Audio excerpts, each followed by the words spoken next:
Looks like we're nearly there. Welcome back, everyone, so far. And it's official. Welcome back. Looks like we're about ready to start. For the announcements today, quiz number 9 is due, and that one's based off chapter 14. And quiz 10 is going to be due Thursday, November 21. So right before we go on to Thanksgiving break. I won't post a new quiz on this week to be due across Thanksgiving break, because I think that's kind of awful. It's really easy to forget about those. So we won't pretty much have another quiz until after the break. But so far with where we're at, we're getting through chapter 15. 15.1 is just setting up hypotheses, and sections 15.2, 15.3 are actually conducting a full hypothesis test involving categorical data, so dealing with proportions. Well, any questions, folks, before we pick up right where we left off? Okay, well, here's where we left off. Let me clear off this stuff. We were here. We were setting up what we were calling a null hypothesis versus an alternative hypothesis. It's kind of a silly example, but this is really the real deal of what a hypothesis test would look like. The idea is, in the null hypothesis, which we call H naught, this is some kind of claim we make about a parameter, and we always initially assume that it's going to be true when we conduct the hypothesis test. Might as well just highlight that in yellow as well. So in our silly example, it's got to be a claim about a parameter. So we grabbed mu. This parameter is a population mean. So what would the population be? It would be all of my speeds going through whatever this speed zone was, and then take the average of those. It was a 35 mile per hour speed zone. The problem got interested when we imagine Mike gets summoned to traffic court. Well, assume in traffic court, in a real court of law, the null hypothesis is true, which is a statement of the defendant is initially assumed to be innocent. But then what do we do is, under the assumption of innocent, evidence amounts. And if we've got a lot of evidence for something like this, the alternative hypothesis, then we'll claim that this null hypothesis must have been false in the very beginning. So in other words, if we assume this is true, but look at the evidence that the mean is really greater than 35, we'll say, no, that was false. And we found evidence that Mike is guilty. The average speed was greater than 35 miles per hour. But the way we have to do this is through probabilities, and we'll call these new probabilities p-values. So that's the setup of what hypotheses look like. Again, it's a kind of silly example. So in these notes, we'll be setting up more realistic hypotheses. But any questions at the moment, folks, with that example we left off? Okay, I guess maybe one thing to come back to is, just like in a real court of law, we always initially assume the null hypothesis is true, or that the defendant is assumed to be not guilty. And that means, let's come back to this thought. We can never conclude H naught is true. Sometimes it's actually pretty tempting and we have to resist the urge. Reason we never make that conclusion, and they never make that conclusion in a court of law, is that it's just an initial assumption. The whole goal is to prove the alternative hypothesis is true. If we fail to show that, we say the following: the absence of evidence for HA is not evidence that the null is true whatsoever. You'd have to do something separate to start amounting evidence for that claim. So that was the last statement here. We can't show if we can't show the alternative hypothesis is true, HA, which would be unfortunate. That's what we really want to show. It will not imply the null is true. But coming back to this, if that's our goal, to show that this is true, then when we go to write out the alternative hypothesis is always, let me say it this way, HA is always the statement of the research question. In other words, it's the thing that the researchers are trying to show is true. So when you go to read through a context, if you notice something along the lines of, Something maybe like the researchers are trying to show evidence that the average time is lower than, well, they're talking about the alternative hypothesis in that case. Well, going down, here's the next part of the notes that we got to. Well, this is pretty much where the class was over. We had like 1 more minute to go. Just reiterating once again, the 2 possible conclusions in hypothesis testing are either we reject the null hypothesis or we fail to do so. When we reject the null hypothesis, that means we found very convincing evidence. The null hypothesis, if the null hypothesis were true, the data would be surprising. And if we fail to reject the null hypothesis, it just means there was not convincing evidence against it. If H naught were true, it'd be not considered surprising. It'd be in line with the data. So when we reject the null hypothesis here, this means we have evidence H naught, or excuse me, HA is true. So that takes us now again to that Gargantian caution about conclusions. We said it before, but let's just reiterate it again here. We can never make a conclusion that H naught is true. Whatever the statement is in H naught, that can never be our actual conclusion, unfortunately. Let me just remind myself of my color coding. Okay, alternative hypothesis is green in these notes. So when it comes to the alternative hypothesis, it turns out there's 3 ways to write them down. You can either write the alternative hypothesis, your parameter is greater than the hypothesized value, less than the hypothesized value, or just not equal to the hypothesized value. And when it says parameter,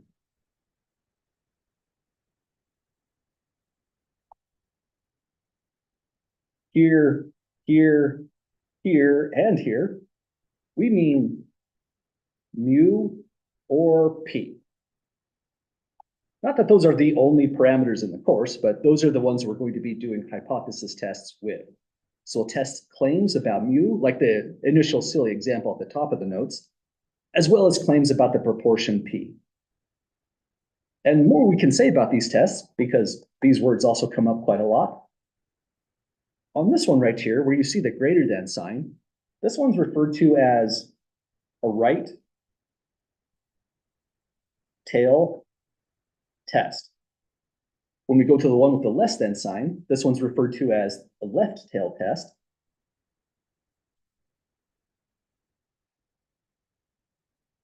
And this one, the last one, is actually very, very special. This one with the not equals is referred to as the 2-tailed test. And what makes it special is this is the default test. So if we're doing hypothesis testing, we default to this one and we read through the context. If anything in the context indicates a direction, say a greater than or less than, for example, up here on the notes, we had a right tail test because we're trying to show Mike is guilty. The average speed was above 35 miles per hour. But if we didn't have any kind of indication that we're looking for a direction, we just go back to this one. So in other words, pick the alternative unless the context somehow tells you you need the left tail test or the right tail test. Another takeaway about the alternative hypothesis is notice equality never occurs here anywhere.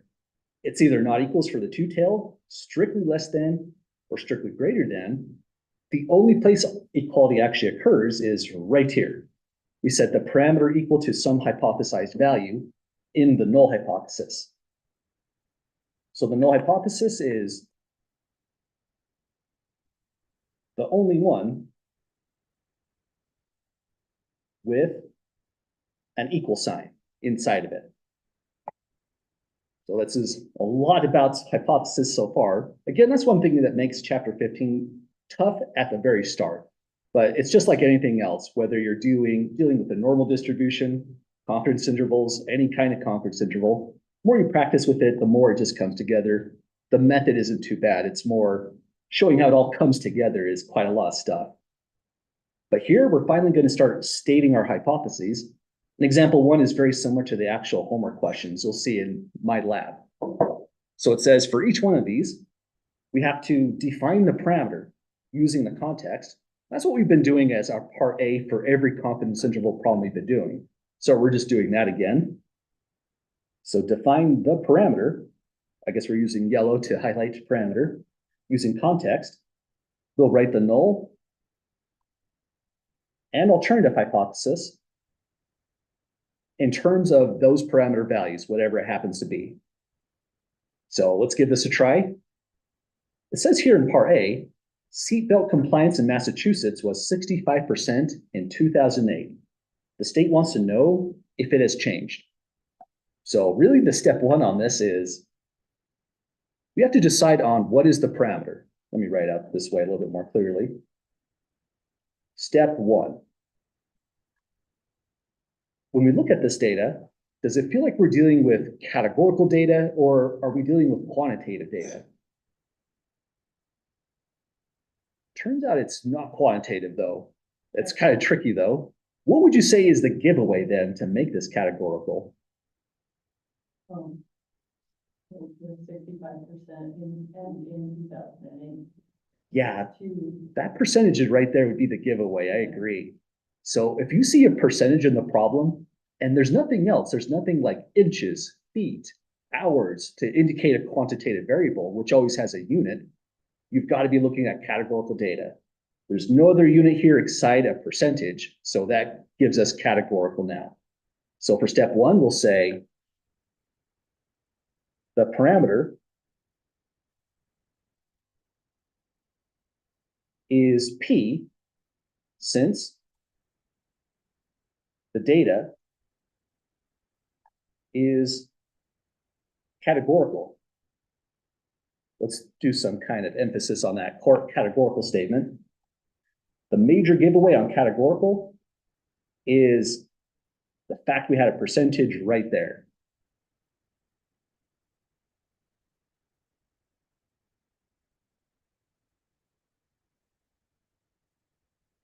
Okay, so now we know the kind of parameter.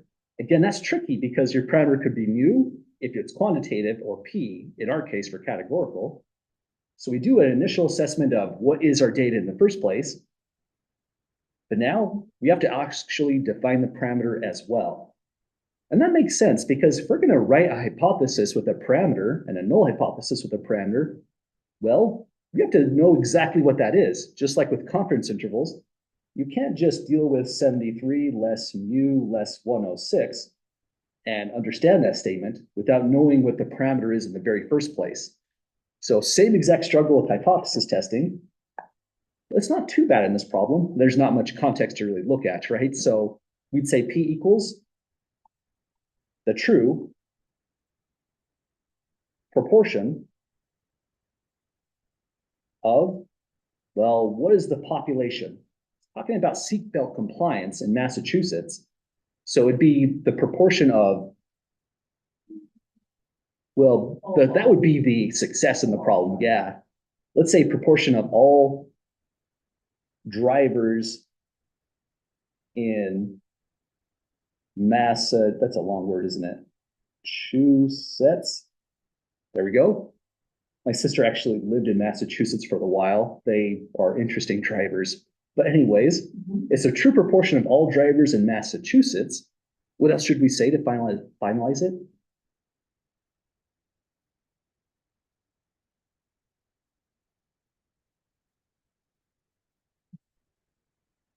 In other words, what would you say the success is in this problem? Yeah, if they gave us a value here that is for the seatbelt compliance, then that would be the success in this problem. So the data is categorical because of the percentage. We're saying that's the percent of successes. So we'll say P, true proportion of all drivers in Massachusetts that are, I'll just say seatbelt compliant. Seat belt compliant. I'm not surprised it's 65%. Again, they are pretty interesting drivers up down there in Massachusetts. So we've got a parameter down. And again, you might say, why not just set P equal to 65%? Well, the reason is that was 2008, it's 2024, right?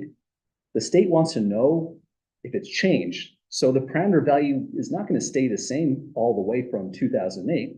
It's going to change year by year, probably month by month as well.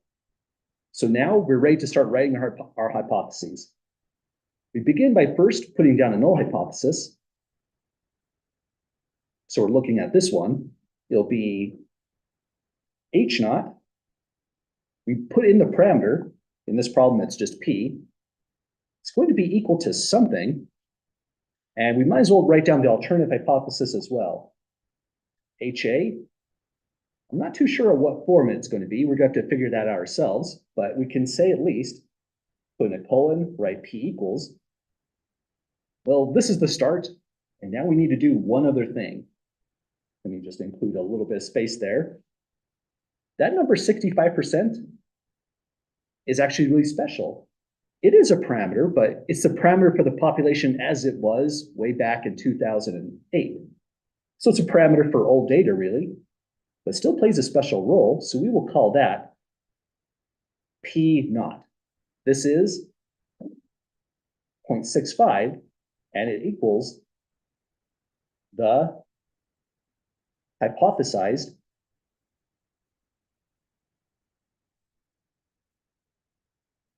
value. So we said before, the hypothesized value, or 0.65, goes over here, and the null hypothesis is always a statement of the status quo. Nothing has changed. The Massachusetts driver are exactly the same as they were now in 2024 as they were in 2008. That's what the null hypothesis is saying the moment we put in 0.65. Nothing has changed. Everything is hunky-dory, exactly the way it was. I guess that's bad. That's pretty low compliance rate. So we're going to test that against. You don't necessarily have to say against, but sometimes it's nice to think of this as a sentence. Sometimes people say versus or just nothing at all. So pick your stylistic choice and go with it. You can say this H naught versus this alternative hypothesis P. And notice whatever the hypothesized value is, it goes on the right side of every single hypothesis, no matter if it's two-tailed, left-tailed, right-tailed, as well as the null. So it also goes here. But we need one last thing before we can finalize this. I'm just trying to pick a color. I guess I'll just go with black. Something has to go here. It's either going to be a less than. We need something for the context that says we're trying to see if that number 65% has gone down if we're using a less than, or it could be a greater than. But if it's a greater than, something in the context has to say we're interested to see if that value 65% has gone up. Or it could be a not equals. So we're looking here, we're trying to decide what kind of a test is it. Has anyone spot which test we're going to take? Good call. What would you say is the wording in part A that indicates it's two-tailed, not equals? Because it just wants to know if it's changed. It doesn't say if it's greater or less. Exactly. Good eye on that. So from right here, just as you said, what's a good color? I guess we'll go with purple. They want to know if it has changed. They didn't say increased. They didn't say decreased. We're looking for any difference whatsoever. So just like you said, that alone implies not equals right here. Sorry, notice I accidentally wrote P equals. That should have been a not equals. So that means our test here is the two-tailed test, just from that wording right there.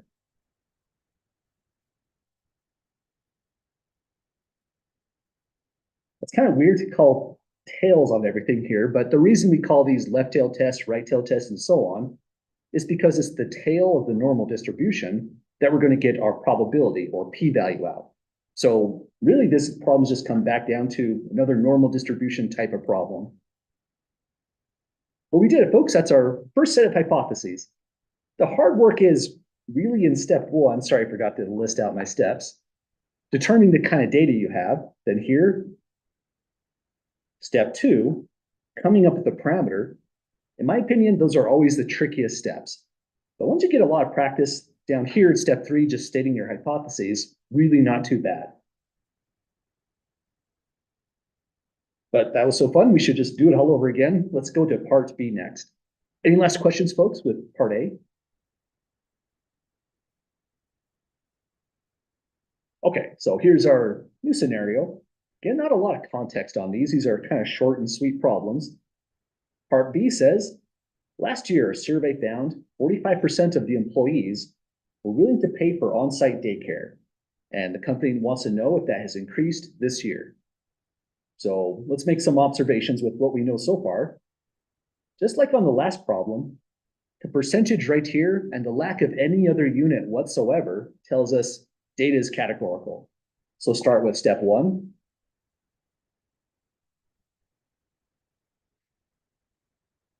We can say the parameter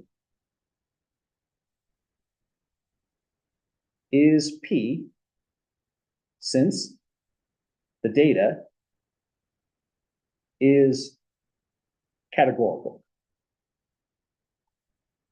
So once we have that parameter there, in step two,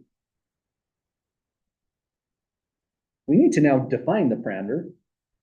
So we can write P equals, let's see, this is about some employees at this company willing to pay for on-site daycare. So we can say P equals the population proportion, or you can just say true proportion as before, of all employees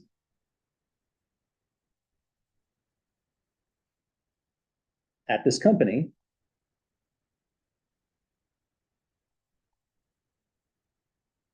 that, well, something happens with these employees. Anyone see what the last part should be for the parameter?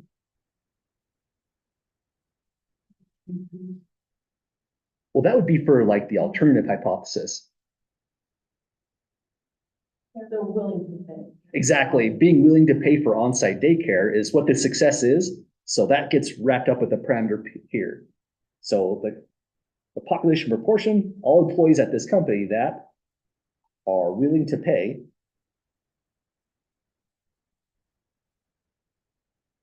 for, I'll just abbreviate it by saying daycare. Ran out of space there. So now that we've got that down,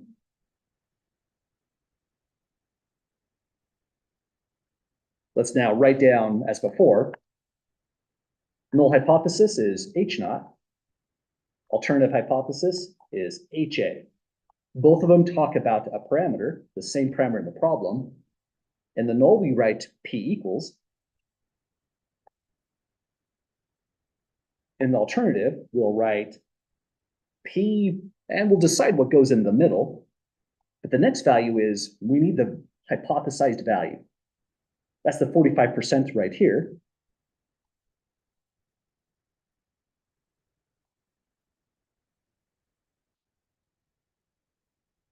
It's old data from last year, so it's not the true value of P currently, but it's the value that we're going to test.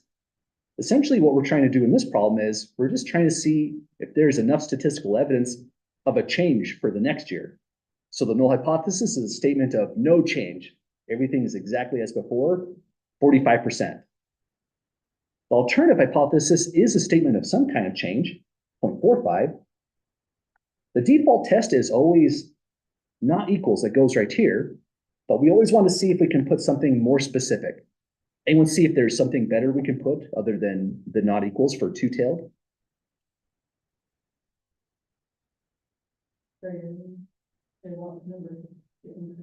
Absolutely, good call. From this word right here, so greater than just as you said, that means this is a right tail test.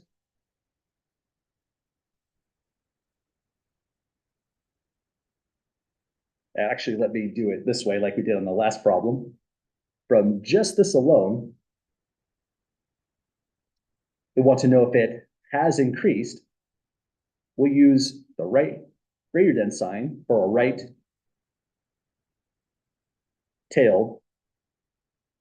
test. So greater than would go right here. And actually, that's, again, pretty important to make as an observation.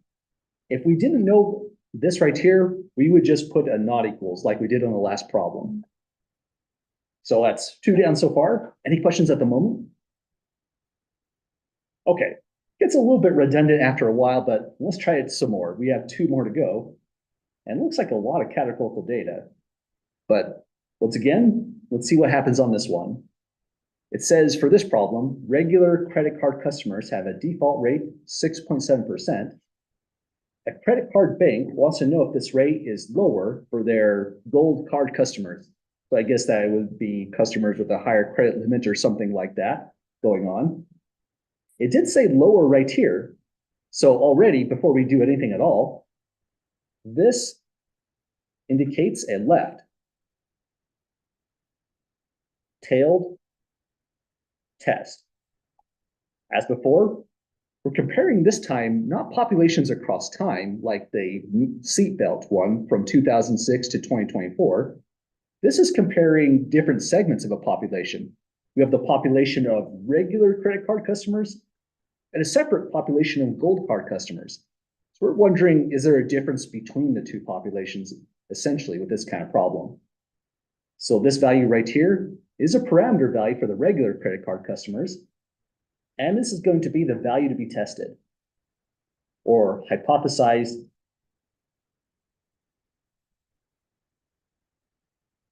value. But like before, let's maybe not write down the steps. Let's just put down that the data is categorical. This then implies the parameter is P. We have to be pretty careful because P is, again, not 6.7%. We're more interested in this population, the gold card customers.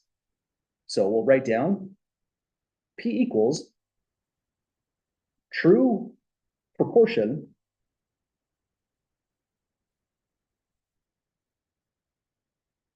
of all. I'm trying to do my class. Hi, sleep. That's why I waked you up.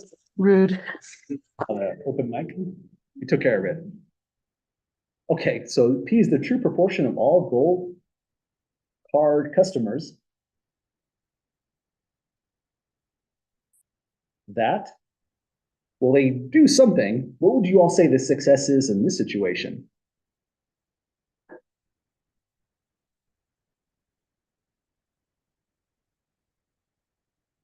That rate is lower.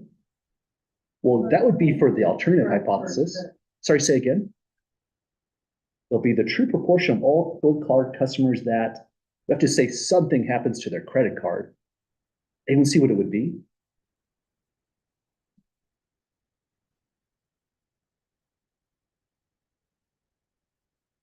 If their rate is lower than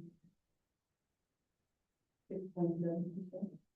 Well, saying the rate being lower, that would be your alternative hypothesis, but you're on the right track the moment you said rate. In this problem, the success is defaulting. That's why the value 6.7 was talking about the default rate. So say here on this problem, defaulting is the success. Again, that's an awful success. That's not a good outcome. That means you have a really bad credit rating right now if you've defaulted on your credit card, probably loads of fees and lots of things going to collections. But P is now the true proportion of all gold card customers that default on their card. So if it's kind of tricky to see what the success is for this parameter, just go backwards. Take a look at the hypothesized value think about what the 6.7% was referring to. And this problem is referring to defaulting on the credit card. That's why they called it a default rate. So now P is going to be true proportion of defaults for the fancy cards, the gold cards. They want to know if it's lower, the left tail test. So now we're about ready to state our hypotheses.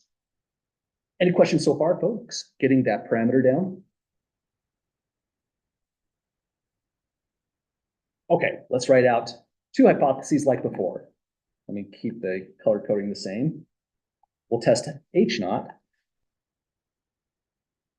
against HA. In H naught, we start by writing P equals.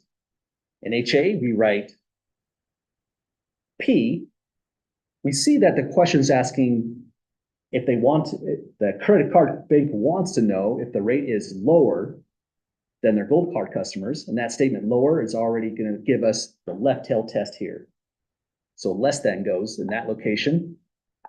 But now the last thing we have to find is what goes here, which would also go here at the same time. Anyone see what the value should be?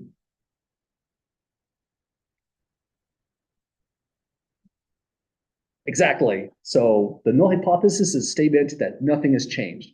What's the change this time? The change would be that the regular card customers are exactly the same as the gold card customers. There's no difference. Nothing has changed whatsoever.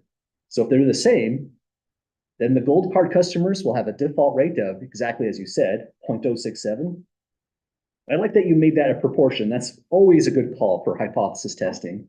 It's not as if you would get this wrong or miss points if you gave the percentage, but you might as well make it a proportion immediately because you're going to use formulas on the next steps. You don't want to get conflated with the percentages. So always a good idea to put that in. Here, we're going to test lower than 0.067. And that's our statement of hypotheses in this kind of situation. It looks like we have one more to go on this problem. How are folks feeling about these? Does it make sense at the moment? Awesome. So far, all the problems have been categorical data. The parameter has been P every single time. But part D is different. This is now quantitative data. Anyone see what gives it away as definitely quantitative as compared to the other examples?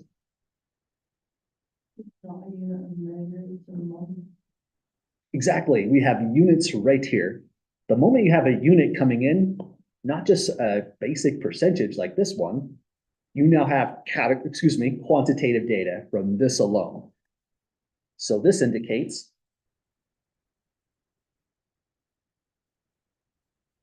quantitative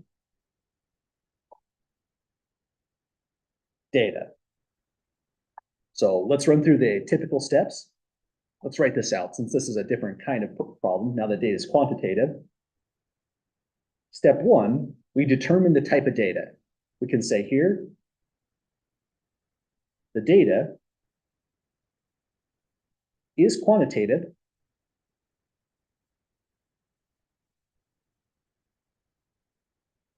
And so that tells us exactly what the parameter is going to be this time.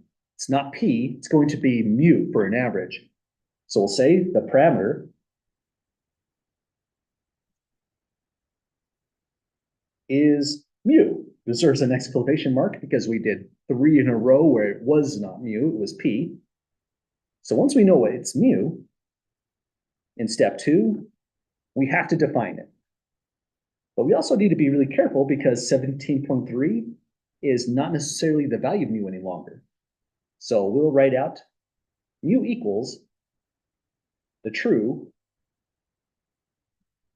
average, or you could say mean in that spot. And before I get too far, I think I should read the context at least once. Let's see what we're dealing with. Part D says regular card customers have been with the company for an average of 17.3 months. The credit card company wants to know if their gold card customers have been with the company on average the same amount of time. Okay, so that gets us started. So mu is going to be the true average amount of time that, I'll leave a blank here, have been with the company. Anyone see what should go here in the blank provided? Old card customers. Exactly. Again, this one has two populations. We're comparing the regular customers regular card customers that they seem to know all a lot about to these new gold card customers. So we'll say, use the true average amount of time that the gold card, I didn't leave myself a last space here, gold card customers have been with the company. So next part, step 3, we're going to define our hypotheses. It looks a little bit different because the parameter is different, but that's the only thing that's different here. We still write out a structure that goes H naught and mu equals, instead of P, we'll write out another structure, HA, mu and something. We need to find our hypothesized value. That's the 17.3 months right here. Let me see if I can put in some extra space.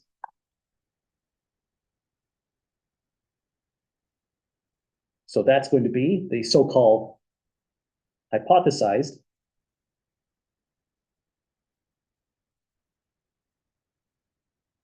value. So we take that 17.3 months and put it into 2 spots.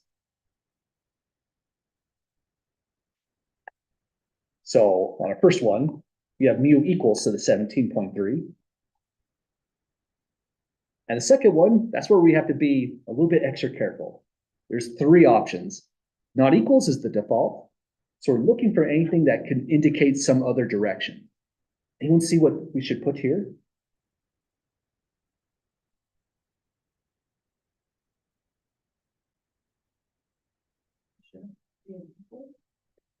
That's a really tricky question here. Just ask if they've been there the same amount of time. Exactly. That's what makes this last question a little bit extra tricky. If the gold card customers have been with the company on average the same amount of time, this is actually a humongous red flag, and this is something that can happen quite a lot. Sometimes people want statisticians to do something that they actually can't do, and this is one of those situations. Let's move up to the top of the notes one more time. When it comes to setting hypotheses, the alternative always goes like this. It's always strictly greater, strictly less, or not equals. We actually can't put an equality in the alternative hypothesis. It only goes in the null hypothesis. So it sounds like the company is asking us to show that the null hypothesis is true. That's impossible. We can never make that claim there. Oh, it looks like I missed a bunch of chats. So it won't be equals. It is two-tailed, good call. And the statistician that's working with the company is probably going to have to explain why. They might say, look, we have to test it with not equals right here. If we fail to show the alternative is true, then, well, at least our data is consistent with what you want to show. Doesn't mean we proved it. It just means the data we came up with is consistent with the statement in the null hypothesis that it's equal to 17.3. So it looks like the company is trying to ask us to show the null is true. We can't do that. It's got to be not equals.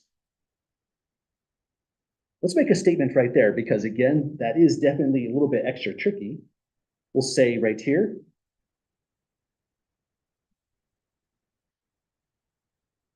this must be a two-tailed test, and the company should be made aware we can't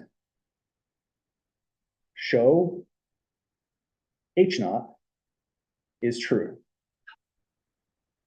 That statement there is a statement of the actual null hypothesis itself. So watch out for those weird things in these kind of problems. This test is two-tailed. Any questions about that so far, folks? Okay, and by the way, how would the company prove the null hypothesis is true? We've said it quite a bit of times that you cannot do that in statistics. The only way that the company can really get this statement to come out as true is they can't use a simple random sample. They can't use a sample of any kind. They would have to actually conduct a census, access every single person on the population, and just find out how long they've been with the company. Then and only then can they test if this is true or not. Can't be done with hypothesis testing whatsoever. Kind of unfortunate. But so far, that's what setting up and working with hypotheses look like. But honestly, these problems, they're fun to break down hypotheses and work with. But in my opinion, they're not very realistic with the real hypotheses you'll actually see, even in this course. So this is what an actual real full-on problem would look like. Example 2. The homework set has more like these, but example 2 is more of a preview of what our problems are actually going to look like for real when we go to solve them in quizzes, in the lectures, and on exams. It'll be more like this one down below. First, any questions at all, folks, before we scroll down to the next?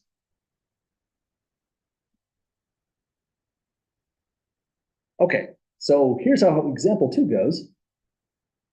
As before, same instructions. We want to define the population characteristic. Dang it, that made it through.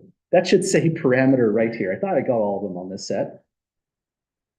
I'm going to call this parameter. Let's put that in red for a quick edit.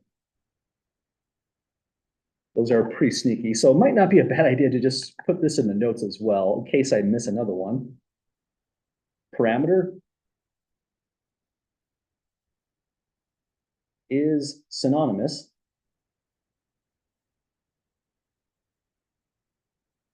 with population characteristic.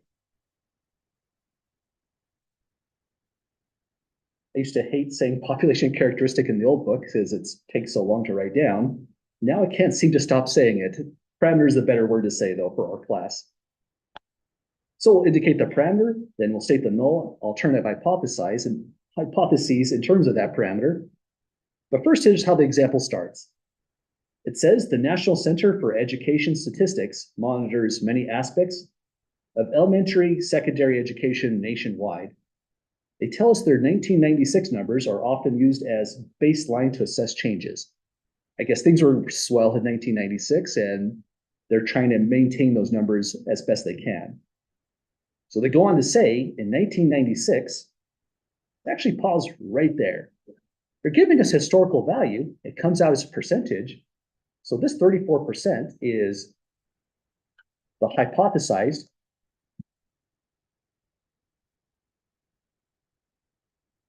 value. Also, looking through the problem, there's no other units here.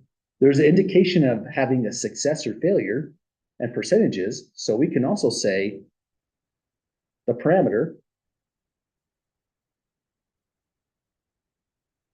is P.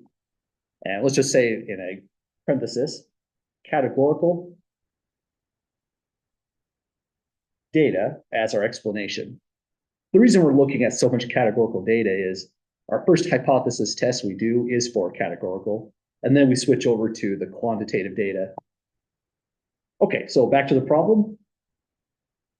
We have categorical data. In 1996, 34% of students had not been absent from school even once during the previous month. They're probably spreading a lot of germs each time they get sick, but good for them, little scholars. Let's highlight that in yellow because that looks like an indication of a success, not having been absent from school even once. Next, it says in year 2000, that's still really old data. Pretend it's 2024 if you want it to feel a little bit more immediate, but in a year 2000 survey, responses from 8,302 students show that this figure has slipped to 33%. Officials would, of course, be concerned if student attendance were declining, or wondering, do these figures give significant statistical evidence of a decline in student attendance? So that's the research question there. Let's say what else we found. We have a hypothesized value, 34%. We have responses from 8,302 students. So that's a sample size. It showed the figure of 34% not having been absent even once has slipped to 33%. That value right there would be the statistic. So we have 8,302 students. P hat equals 33% means 33% of these were successes, not absent from school even once during the prior month. Oh, a prior month, that's more realistic. I was thinking the entire school year for some reason. So yeah, that's not too unusual of a figure. So next, we've got some values here that we just picked out. The parameter is P, but keep in mind, writing this as P hat was actually helpful. We can't say P is 33% at all, because P is a parameter for the population. This is just describing the sample of the 8,302 students. That's not all of the students they're considering. They're considering every student in the entire nation. So now we can say, in this problem, P is going to be equal to the true proportion of all. So here we have to say, what is the population? Let's see. Any volunteers for what that should be in this context?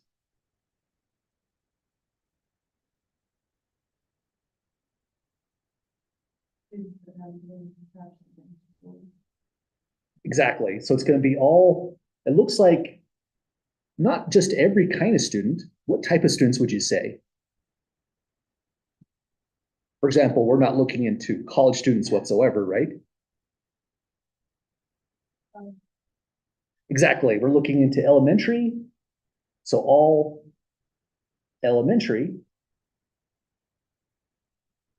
And right here, it also says secondary students. So this part right here gave us the population. The next part we put down is what the success would be, which we were referring to as well. It would be not having been absent for school even once during the previous month. So true proportion, all elementary and secondary students that have not been absent in the last month. So this part right here is referring to the successes in this problem. So we've got it, folks. That's our honest parameter for more realistic problem. Usually real statistics problems aren't as short as this, where it's just one sentence to indicate everything going on. It's more often more like this, where we have to really dig through the context, wade through it to find out what is even the population, what is the success, and even if the data is categorical versus quantitative to help us get the parameter. We don't once you get through all of that, the rest of it's not so bad. We're going to put down H naught and write P equals HA and write P and just stop right there. We have to determine the test. But we already know the hypothesized value is the 34%. So we'll grab this right here and say H naught is a statement that nothing's changed from 1996 to the year 2000. P is still equal to 0.34. In the alternative hypothesis, 0.34 still goes here. But now we need something in this location. Has anyone spotted the type of test? Absolutely, good call. So this one is a less than for a left tail test. Where would you say in the context indicates it's got to be less than? What pops out? Good call. It's really just that one and only one word right there. That's kind of tough in a way, but we get good at picking those out once we formulate a few of these hypotheses with practice. But that word, one word right there, decline, indicates left tailed test. Okay, so we did it, folks. there's more we would do in this problem if we knew the methods. So on the next section, 15.2, 15.3, we're going to start describing how do we actually test these hypotheses? What is a p-value and what conditions do we reject the null hypothesis or fail to reject it? But any questions or comments at all, folks, on the phase of just learning how to set up these hypotheses?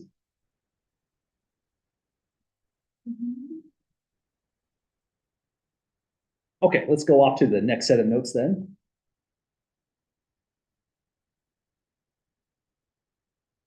So this next section, I just labeled it as 15.3. So this rolls together section 15.2 and 15.3 together.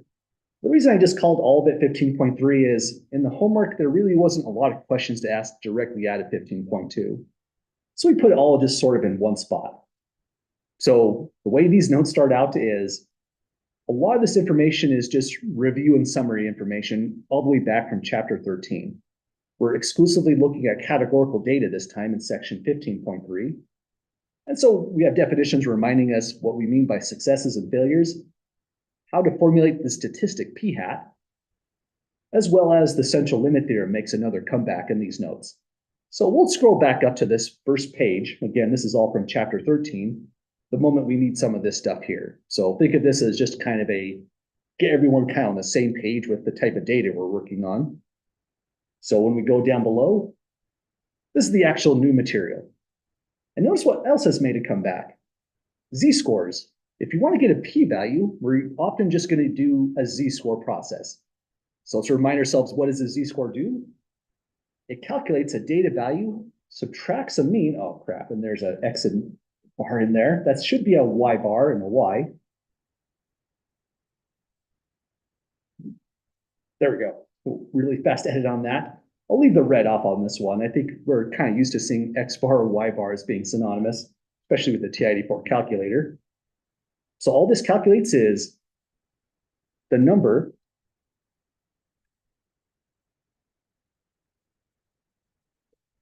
of standard deviations that Y is away from Y bar. So we're not really dealing with this formula as we see it, but it's still going to be a z-score. What we're really putting it in this position is the statistic p-hat. In the position of Y bar, we're putting in something called p-naught, and down below, we're dividing by the standard deviation of p-hat right here. No, right at this point, this is not a bad spot to take a quick look at the central limit theorem just to see what's going on with this stuff. So let me open up. Let's grab this. We need some kind of side-by-side display on this, I think, just to see what we're doing here. So let's go with another Word document.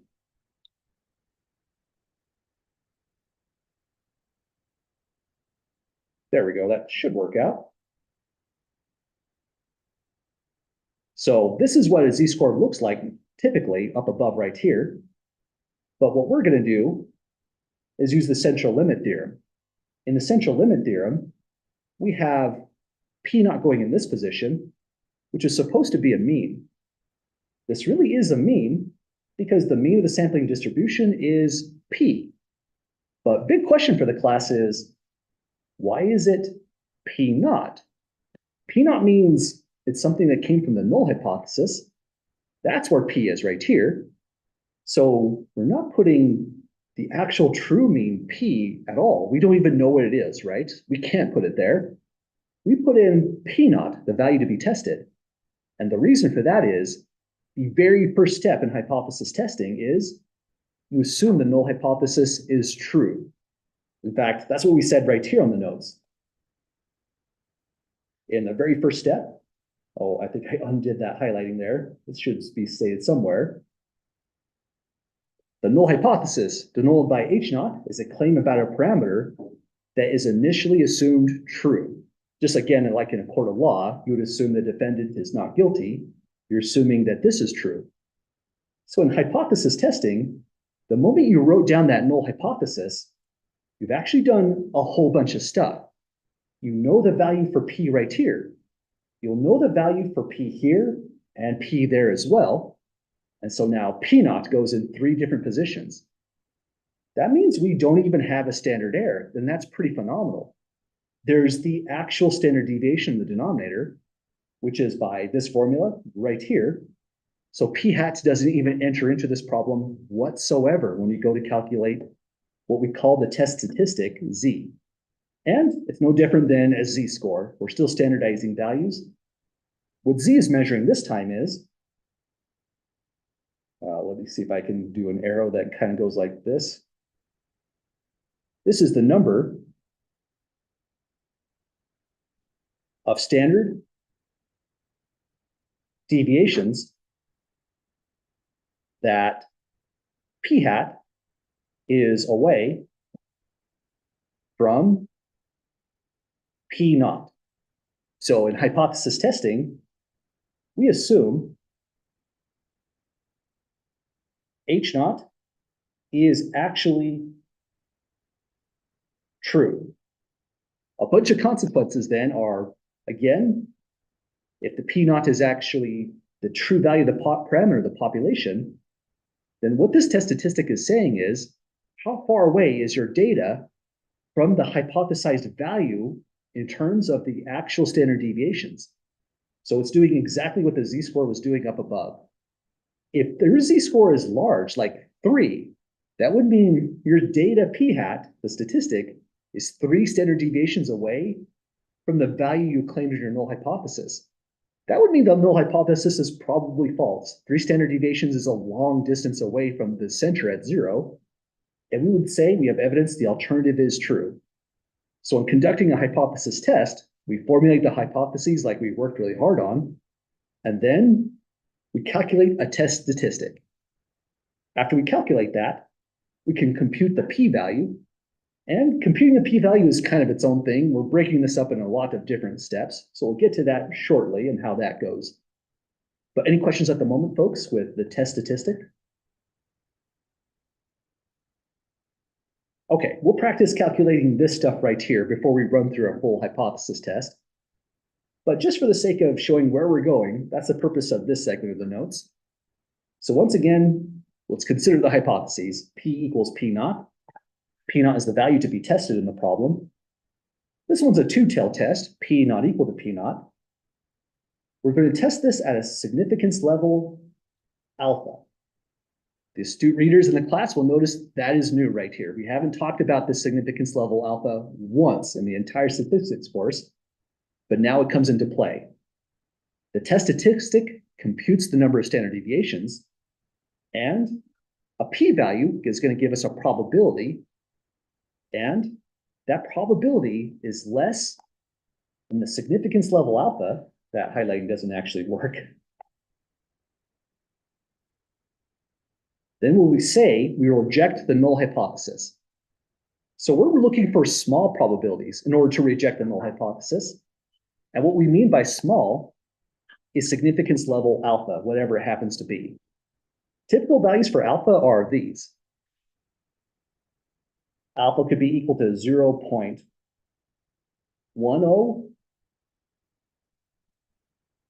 Alpha could be equal to 0.05. Or alpha could be equal to 0.01. So these are typical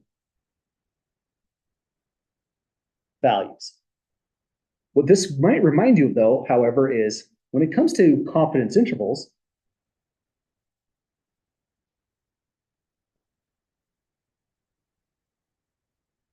we also have typical values for confidence. They go C equals 0.90, 90% confidence.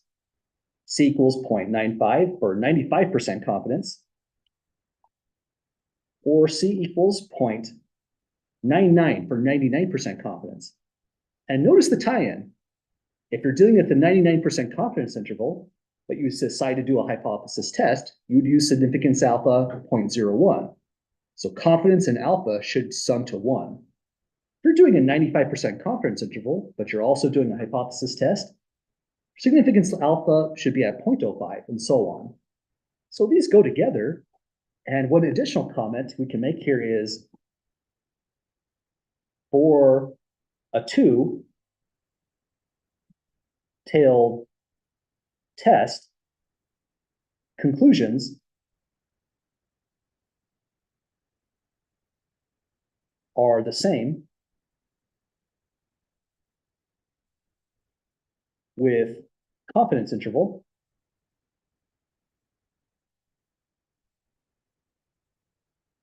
when C, the confidence level, plus alpha, the significance level, comes out to exactly 1. So what this statement is saying here in purple is the two-tailed test, the default test, is just a different way of looking at confidence intervals. You're always going to get the same exact conclusions. That's not true with the left-tailed test. It's not even true with the right-tailed test. That's one of the reasons the two-tailed test takes kind of a special role.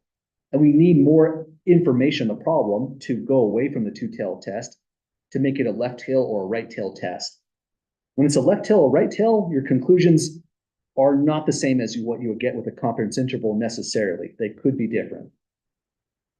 Okay, but to recap, whenever we get our data, that's going to be in p hat, we use our hypothesized value p naught coming from the null hypothesis.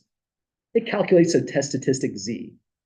We use that test statistic z and the normal distribution to come up with something called a p-value. It's just another probability computation.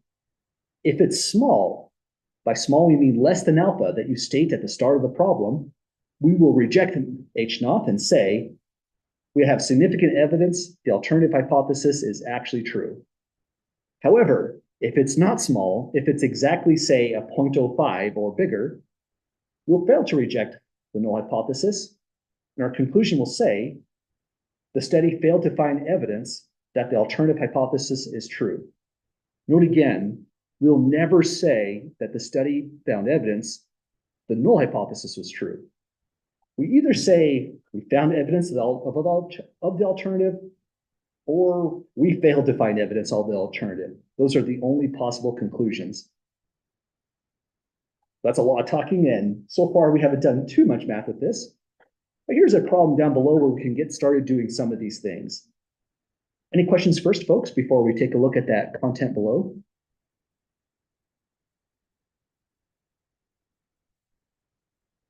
Okay, let's take a look at that next. So we're back to this same problem right here. That's kind of nice. We don't have to digest the context as much. We have the 34% as the hypothesized value.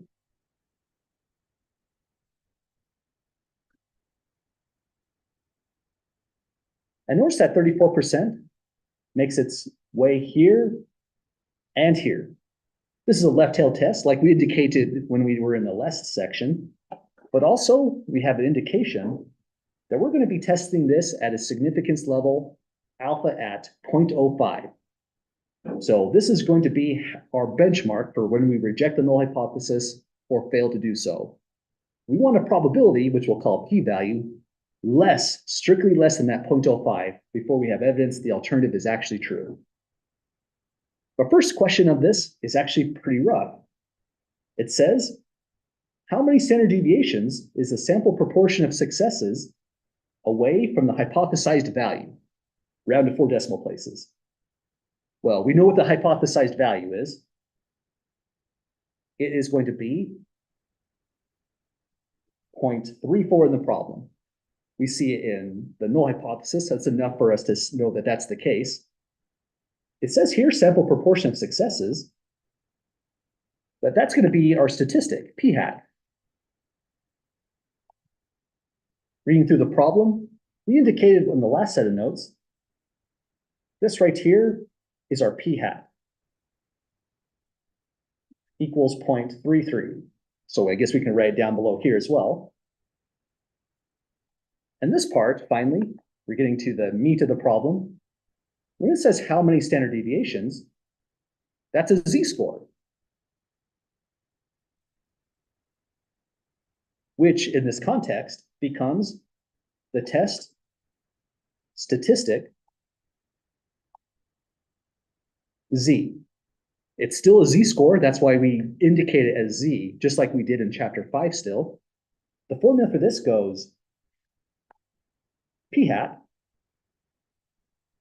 minus p naught divide by standard deviation p naught. Again, we're not saying standard error any longer. We're using the actual honest standard deviation in the problem. So let's go and calculate this all out. It might be a good idea to break this down into stages. Let's work out just the denominator towards the left here. When we say standard deviation p naught,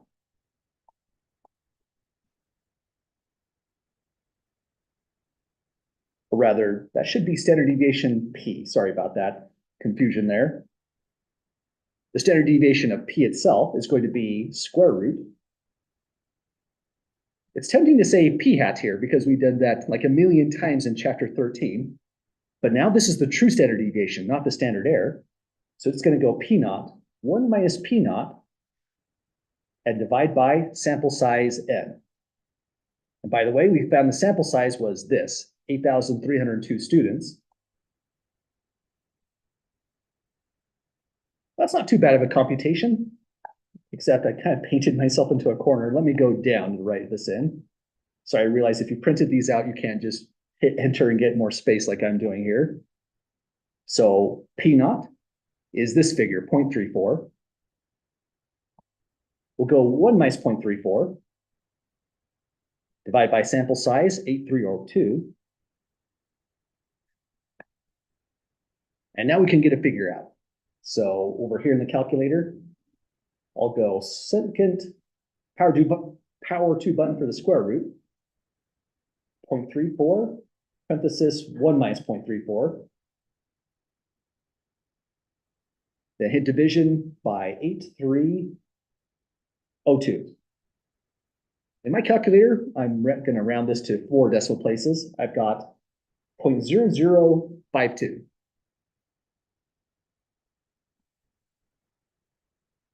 Now, once we've got that standard deviation, we can go back to the main question. How many standard deviations is our data from the hypothesized mean is what this is saying. That's a lot of standard deviations. It's evidence against the null hypothesis. If it's like 0.2 standard deviations, it means we don't have much evidence at all that the alternative is true. So let's go to plug this in. We'll put in a 0.33 minus a 0.34.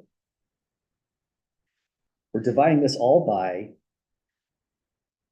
the standard deviation of p, which is 0.0052. This will get rounded to 4 decimal places. So last computation, let's go parenthesis first, 0.33 minus 0.34. I guess I could have done that in my head, but now I'm extra sure that's going to come out right. Divided by 0.0052. And this is what we get all together. Negative 1.9231 standard deviations. Sorry, say again?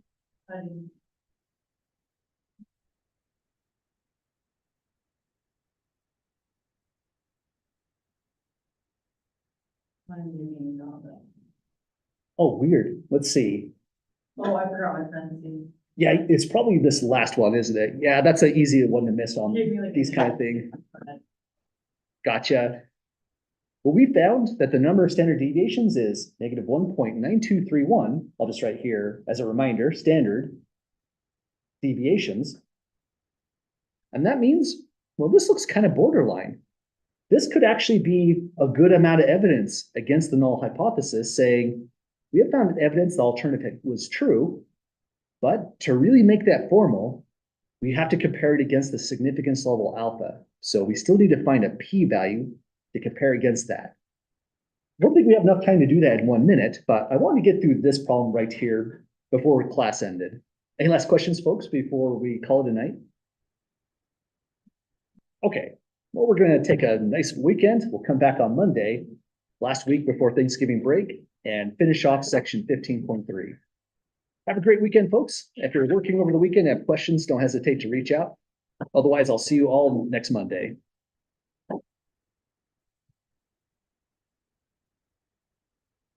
You bet. Have a good one, Brandy.